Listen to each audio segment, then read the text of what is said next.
Colégio Santo Agostinho apresenta Aldeia que Educa. Diálogos que reforçam laços. Olá para todos e todas, eu sou a Lelu Yeringer, diretora do Colégio Santo Agostinho, e no episódio de hoje nós vamos conversar sobre uma das fases mais encantadoras que nós temos na escola, que é a entrada da criança no ensino fundamental. E para conversar conosco sobre esse assunto, nós convidamos Paula Viana, que está conosco na instituição desde 2010, já foi professora por muitos anos e hoje atua na supervisão do ensino fundamental do Colégio Santo Agostinho, da Unidade Gutierrez. Ela é formada em letras, em pedagogia e tem uma especialização, uma pós-graduação em alfabetização e educação infantil. Ela leva para a supervisão a sua experiência como professora e como mãe. Paula, muito obrigada por atender o nosso convite. Eu quero te agradecer, Aleluia, pelo convite para conversar de um assunto que faz os meus olhos brilharem. Ah, que ótimo. Tenho certeza que vai ser bom. Ô, Paula, eu lembro muito bem do meu primeiro dia de aula no grupo escolar, porque as pessoas da minha idade iam para a escola aos 7 anos. A gente, a não ser que vinha de uma família mais rica, né, que ia para um jardim de infância, mas não, a gente normalmente ia aprender a ler e escrever aos 7 anos, quando você ia ali para o grupo escolar. Então, com o aumento aí do ensino fundamental, né, o primeiro ano passou a ser aos 6 anos, né? Mas ainda a gente entende que essa passagem do primeiro para o segundo é uma grande transição, é uma grande ruptura.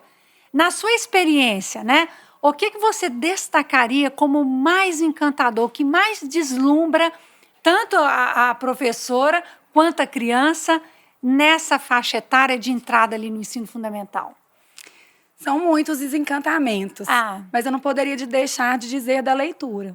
A aprendizagem da leitura, esse encantamento que os livros proporcionam para as crianças, encantam os professores, encantam as famílias. Desde aquela criança que no primeiro ano começa a aprender a ler e a gente vê a alegria nos olhos dos pais quando vão contar para a escola, seja uma professora dentro da sala de aula que pode perceber os avanços dos seus alunos e perceber que eles estão aprendendo a ler e escrever. Então, nessa faixa etária, diante de tantos desafios, de tantos encantamentos, eu acredito que a leitura seja o maior deles. E, assim, todas as crianças aprendem a ler e escrever no mesmo tempo? Não, de forma alguma. E que bom que é assim. Cada criança tem o seu tempo.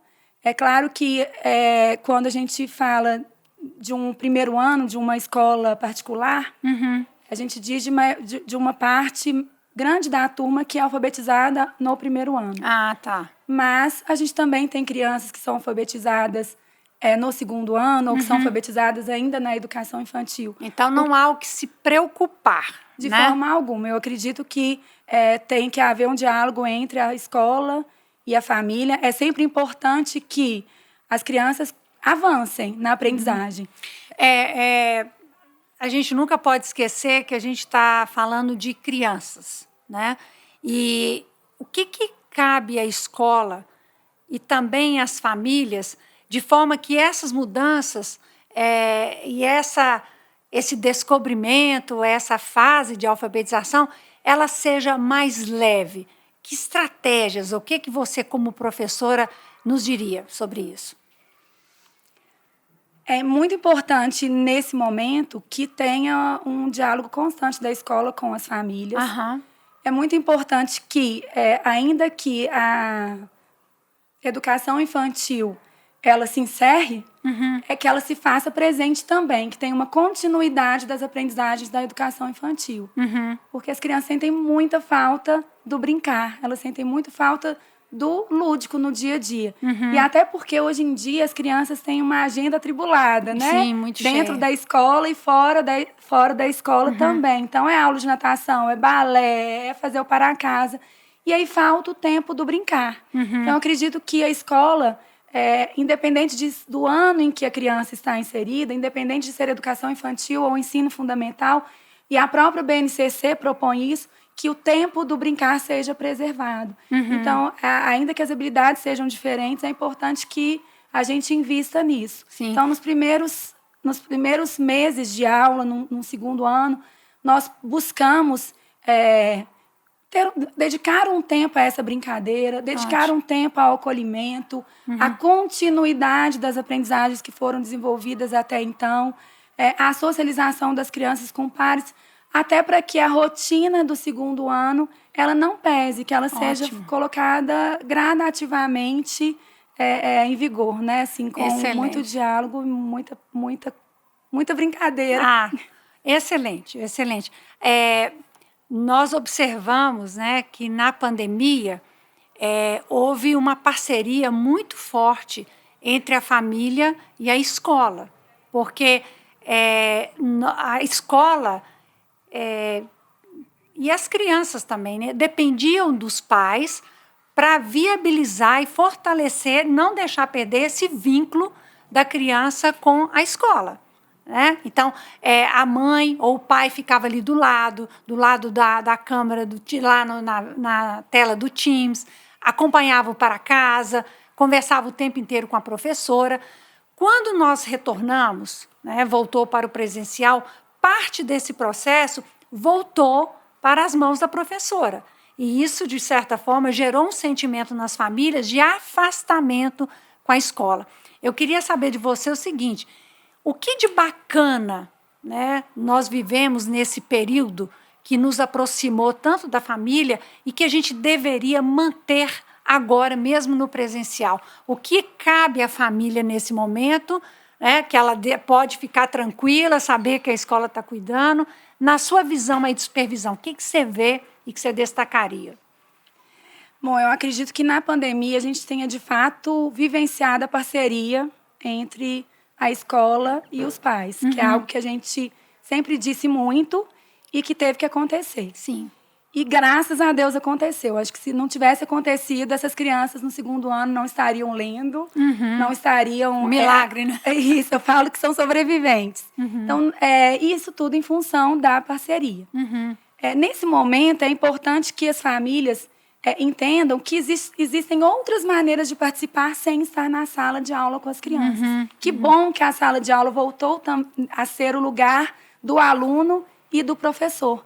E a participação das famílias, ela deve acontecer sim, mas de outras maneiras. O pai não precisa estar ali para poder participar. Então, seja através de uma rotina de estudos, do acompanhamento dessa rotina, de orientações, de conversas sobre os assuntos que são abordados na escola, do acompanhamento do processo avaliativo, das próprias conversas espontâneas com a criança e com os amigos.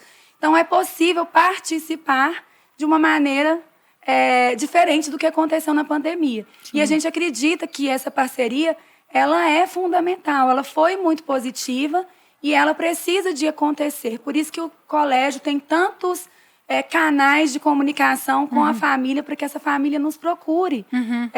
Se sentir esse afastamento, se sentir o distanciamento, que nos procure, que nos fale dos questionamentos, que apresente as suas dúvidas, suas críticas, para que a gente, em parceria, consiga pensar em estratégias para qualquer demanda que surgir. Então, essa parceria ela vai acontecer de um jeito diferente. Sim. Eu acho que os adultos que estão envolvidos aí nessa dinâmica têm que entender que o foco principal é a criança. Então, se nesse momento tem esse afastamento físico da família da escola, em compensação tem um outro educador lá. Então, eu acho que tem serviço e trabalho para todo mundo, para que a experiência dessa criança seja boa. Bom, no segundo ano, terceiro ano, ali, a criança já vai sendo inserida num processo de avaliação que vai diversificando os instrumentos.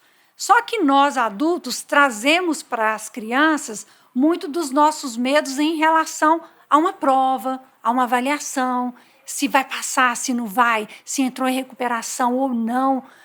O que cabe à família nesse momento para não gerar essa ansiedade na criança? E como que o educador, como que você instrui as professoras a conduzir todos esses momentos, essas atividades que têm um caráter avaliativo?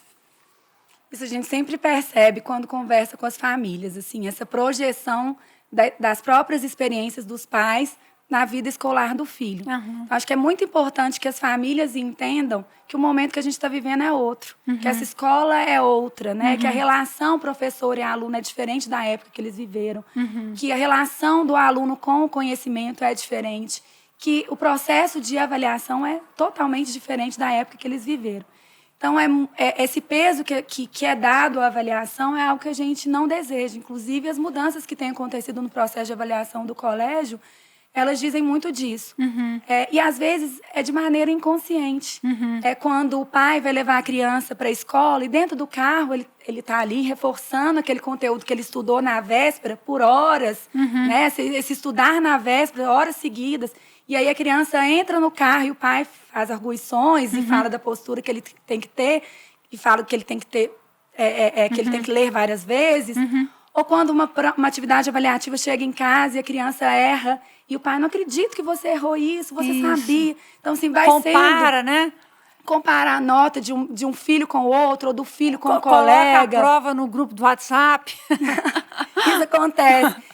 Então, eu acredito que assim, esse discurso, que às vezes não é intencional, mas esse discurso vai trazendo para o processo avaliativo uma carga, né? Um peso. E aí, o resultado é a criança chega à escola ansiosa, com medo. Tem criança que fica com a mão suada antes de uma atividade avaliativa. Passa mal mesmo. Então, assim, eu acredito que a partir dessas vivências de casa, das falas, desse discurso do pai com a criança, vai, dependendo da maneira como acontece, ele vai contribuir para que a criança veja esse processo de maneira mais leve. Eu vou aproveitar que você tocou na avaliação. O Santo Agostinho está com uma proposta diferente de avaliação. A gente viveu na pandemia o quanto que esse grande pilar, avaliação, ele foi totalmente abalado. Porque imagina, os meninos estão em casa, não tem ninguém para olhar se está colando ou não. Toda aquela estrutura que cercava o ritual da avaliação, ele deixou de existir. E o colégio aproveitou a aprendizagem que teve nesse momento para fazer uma nova proposta. O que você tem a dizer dessa proposta de avaliação e em que medida que ela ajuda a neutralizar esse medo em torno da avaliação? Nós temos vivido isso muito em 2022, no segundo ano, que é a primeira experiência avaliativa assim, mais formal, com nota, né? E a gente tem visto que essas mudanças que aconteceram no processo avaliativo, que têm acontecido, elas estão trazendo leveza. Porque agora se entende, no Colégio Santo Agostinho, a avaliação como um processo. Então, um processo em que tem o educando como o protagonista. E nesse processo, a gente, sim, tem os momentos em que vai acontecer uma atividade de síntese que tem o objetivo de verificar a aprendizagem, porque a gente precisa desse tipo de atividade. Mas é avaliado todo o processo do estudante.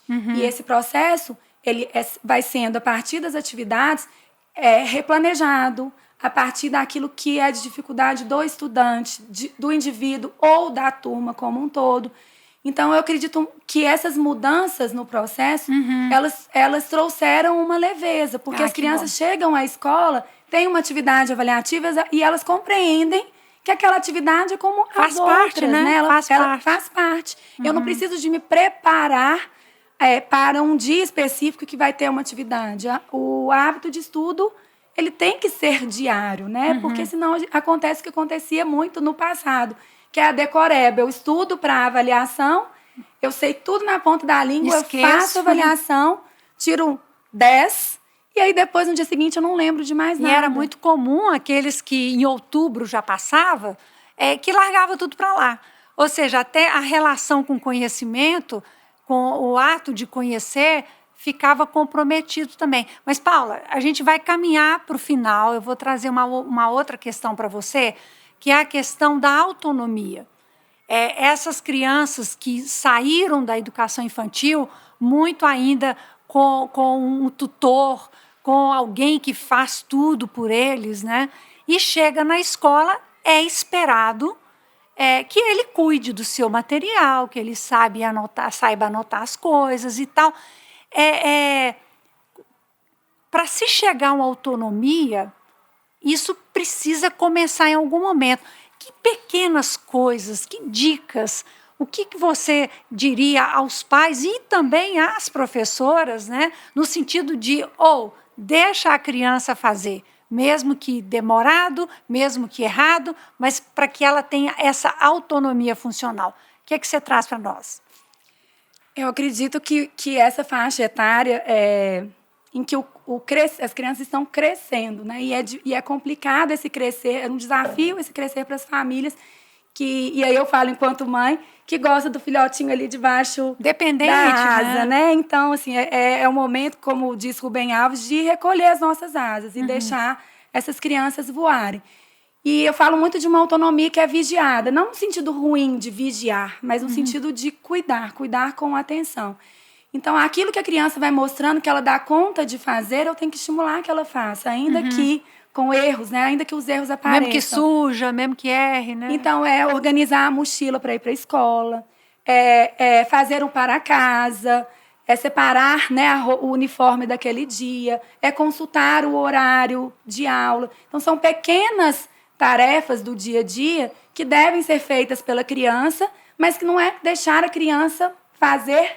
O pai vai estar acompanhando, o pai vai estar vigiando, ou seja, cuidando com atenção. E de longe ele está lá vendo. Está lá vendo. Isso acontece na escola também. Porque se o pai ou se a escola não começa a fazer isso, a criança nunca vai fazer sozinha, né? Vai ser sempre dependente, né? E a gente vê um salto muito grande do aluno no segundo ano, no início do segundo ano e no final, assim, os avanços, as conquistas, como que ele desenvolve de fato a autonomia. É um ano essencial para esse desenvolvimento da autonomia. Então, a gente tem que ir deixando que as crianças voem, né? Deixando que as crianças saiam debaixo da asa dos pais, dos professores e alcancem seus voos.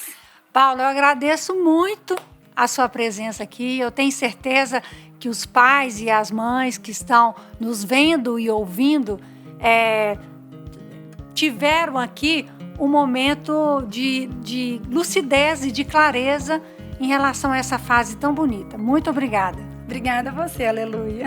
Agradecemos pela sua companhia. Acompanhe todos os conteúdos que estamos produzindo em nossa página aldeiaqueeduca.santagostinho.com.br. Muito obrigada.